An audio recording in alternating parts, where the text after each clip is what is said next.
Hey, what is up, you guys? So today, before getting into this video, I want to address, of course, this review is so late. Lately, in my life, I have been doing so much that I really even haven't been able to do a movie review. But midterms for college and, just all my personal life going on, I finally wanted to take the time to kind of just span out a bunch of movie reviews for movies that I've seen lately. Starting off with, of course, probably the biggest movie of the month, or what I thought would be the biggest movie of the month, is Joker 2, which I've seen twice now.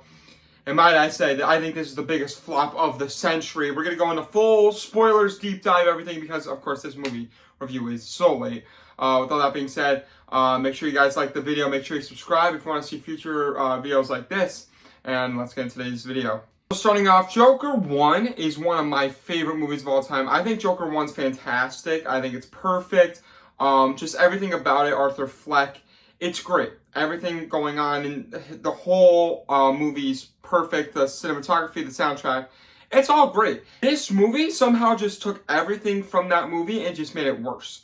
I don't even know where to begin. It's just this movie is longer than the first one, I believe. It's like 2 hours and 30 minutes, roughly, give or take, maybe 2 hours 20 minutes. Of just boringness. Like, literally, there's nothing that happens throughout this movie, I feel like, that's kind of good until, like, there's some of the court scenes that happen that are great. So starting off with the movie, it's taking place right after the first one. Joker's in Arkham Asylum, which Arkham Asylum looks great. Doesn't look bad. I don't know, just right off the bat, it just feels different. It doesn't have that same coloring, like the first one did for me. Like, it just looks very different. It just feels very different. And of course we see like Harley Quinn, which her name's like Lee. She wasn't bad, but she was rarely in this movie. Lady Gaga did fantastic. Joaquin Phoenix did fantastic as Joker, or Arthur Fleck, if you want to say, because he's not even the Joker, let's just say that. The whole dynamic between them and like the whole what's real, what's not real, the whole musical aspect didn't work for me. The whole musical aspect, you guys, I love musicals. I love musicals within like La La Land. That's my favorite movie of all time. This did not do that. And like the trailers made this movie look so good with like La La Land vibes and everything like that. This movie definitely just feels like it goes, like, it doesn't fully commit to a musical, but it doesn't want to fully commit to a musical.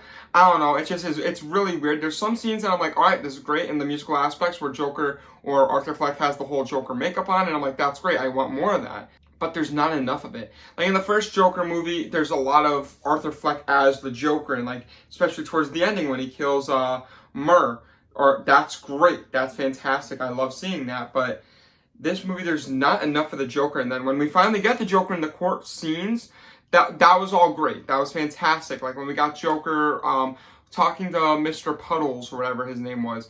That whole scene was fantastic. Whenever Mr. Puddles was on scene, that was great. Harvey Dent, I don't know. He just felt like a frat boy in this. Didn't really feel like Harvey Dent, like, especially in The Dark Knight, did not feel like that at all. I didn't really care for Harley Quinn's character, didn't really care for the characters in this movie, especially the prison guards. I liked them at first, but then them, like, kind of doing things to Arthur Fleck, they didn't really, like, they very much heavily implied it, they didn't really show up, but, like, they took down his pants and stuff. It was really weird, stuff going on, and then to the point that the guards kind of unalive one of the good inmates within Arkham. It's just weird. Like, I don't know. I didn't really like it. And then we get to like the court scenes, and that's when like Arthur Fleck just, this whole movie is him like balancing between Arthur and being Joker, and he fully commits to Joker, and then that's when he's like, I don't want to be Joker anymore. I'm Arthur. This is me, I was crazy, yada, yada, yada. Because of what happened with the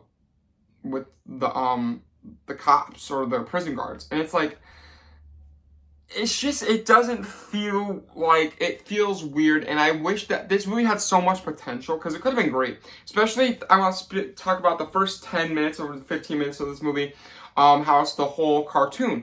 The cartoon's great. I love the whole animation style. That was like, all right, this movie's going to be amazing. It's going to be fantastic. But as the movie goes on, it just gets worse and worse and worse. And I feel like if Joker kind of manipulated the court system into like a way, that would have been fantastic if he did that. But just the fact that he didn't do that, it was, I don't know, it was too weird for me. I didn't really like it. And then we get that ending where he's not even Joker or anything. It's really stupid. The whole movie's dumb. Then it ends with Arthur Fleck dying, and I'm just glad that we're never going to get anything more than this in this Joker timeline. And this movie kind of made me not like the first one that much, and I'm not going to rewatch the first one because I don't want to be disappointed rewatching the first one after watching this movie. Didn't even see that my hair was sticking out this whole time. That's crazy. But at the end of this movie, I realized I'm the Joker for watching this terrible sequel, and arguably one of the most flops of all time, because how could you make a movie that great? Todd Phillips made the whole Hangover trilogy, great trilogy. I don't know what this garbage is. And then Harley Quinn at the end of the movie, it's just all weird. It's really weird. Wasn't a big fan of it, but yeah, 2 thumbs down. And now let's get into the breakdown of the scores and everything like that. So for plot, I'm giving this plot a 2 out of 10. The plot was just nothing. Very much nothingness. The opening was good and some of the court scenes were good, but besides that, that was really bland. Visually, I'm giving it an 8. There was a few scenes where like it was the musical scenes or like the dreaming scenes, which were good, but again, kind of like not as great as the first one, but definitely that's the best part within this movie is the visual effects and like the lighting and everything like that. Acting's gonna be a 5 out of 10. We got Joaquin Phoenix, but he was good, but that's it. The prison guards weren't that great. Harley Quinn, Lady Gaga. Lady Gaga wasn't great. I've seen a lot better from Lady Gaga. I've seen a lot better from Joaquin Phoenix, especially since the first movie, Oscar-winning performance. This movie is very much, I don't even think a single nomination will get nominated for this movie. That's how poor I think this movie's acting and just in general is. For soundtrack, I'm giving it a 6 out of 10. For it being a musical, it was not a great soundtrack.